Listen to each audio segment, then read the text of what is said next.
Üdvözöllek a Nexon világában, Sárközi Péter vagyok.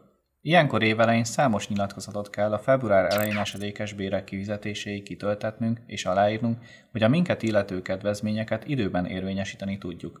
Ezek kitöltésében és a gyakori hibák elkerülésében szeretne neked a Nexon segítséget nyújtani. Ha a munkáltatód rendelkezik a NexonPort önkiszolgáló rendszerben a dokumentumok modullal, úgy a kitöltendő dokumentumokat a NexonPort felületén elektronikus formában megtalálod. Nincs más dolgod, mint a dokumentumok csempére kattintani. Ha a munkáltatód nem rendelkezik ezzel a modullal, akkor a kitöltendő dokumentumokat a NAV honlapján, a nav.gov.hu oldalon megtalálod. Itt elérsz egy olyan felületet is, az onya.nav.gov.hu oldalon, mely programmal egyszerűen elkészítheted az adóelőleg nyilatkozatokat. Mindegyik nyilatkozatról általánosan elmondható, hogy minden évben újra ki kell töltened. Mégpedig 2 példányban, amit a munkáltatódnak, kifizetődned kell leadni. Egy példányt vissza fogsz kapni, miután a rájuk vonatkozó részt kitöltötték. Ezt az adóbevallás elkészítéséhez szükséges bizonylatokkal együtt 5 évig meg kell őrizned. Amennyiben változás áll be a korábban közölt adatokban, haladéktalanul köteles vagy új nyilatkozatot tenni, vagy a korábbit visszavonni. A dátum és az aláírásod nélkül a nyilatkozatod érvénytelen, ezt ne felejtsd el. Az adókedvezmények az adóalapodat csökkentik, ezáltal a befizetendő adód is kevesebb lesz. Ha a kedvezményt jogalap nélkül kéred, és így az adóbevallásodban 10 000 forintot meghaladó befizetési kötelezettséget keletkezik, akkor ennek 12%-át különbözeti bírságként kell megfizetned az adó hátralékával együtt. A kitöltési és leadási határidőt egyeztesd a munkáltatóddal, kifizetőddel. Ne feledd, hogy a határidőn túl leadott nyilatkozatok már csak a következő fizetésednél vehetők figyelembe. Most 6 részben mutatjuk be az évelei adókedvezmény nyilatkozatokat. A személyi kedvezmény nyilatkozatot, a családi kedvezmény és járulékkedvezmény nyilatkozatot, az elsőházasok kedvezményét, valamint a 4 vagy több gyermeket nevelő anyák kedvezményét.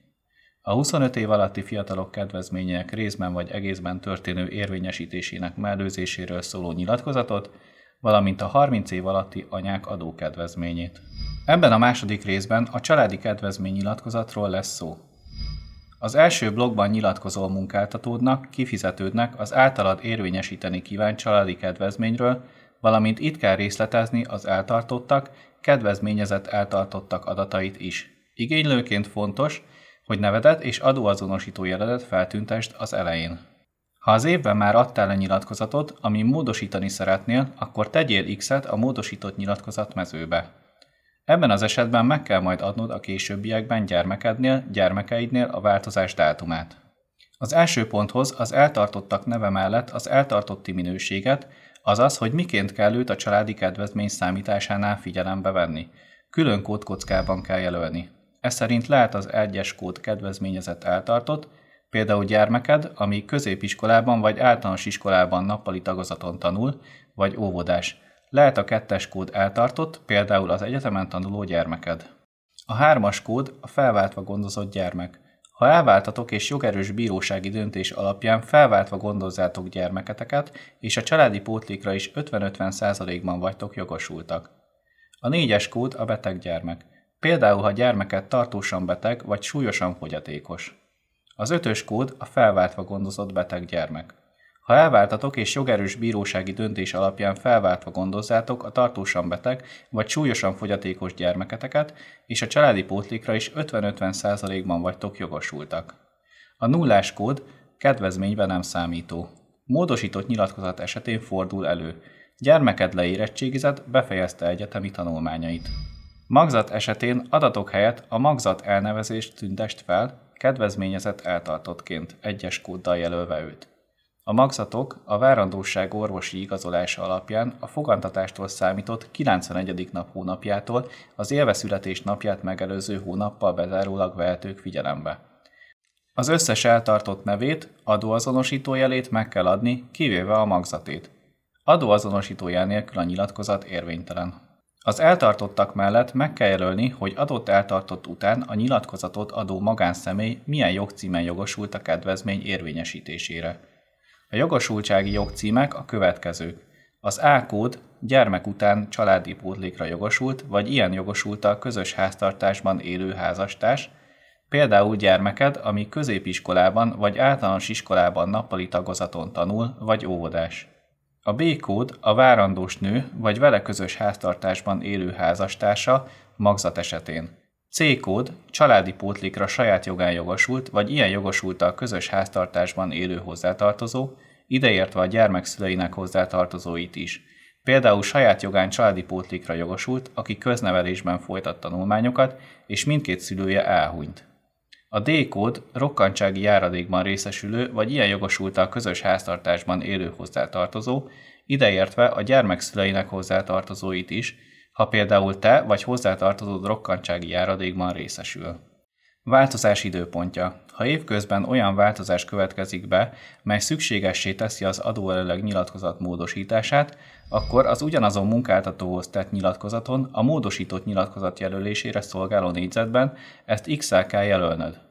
A módosított nyilatkozatban megjelölt változás szerinti családi kedvezmény legkorábban a nyilatkozat tételkeltét követő bérszámfejtésnél vehető figyelembe, függetlenül attól, hogy egy korábbi dátumot jelöltek meg a változás bekövetkezésének időpontjaként.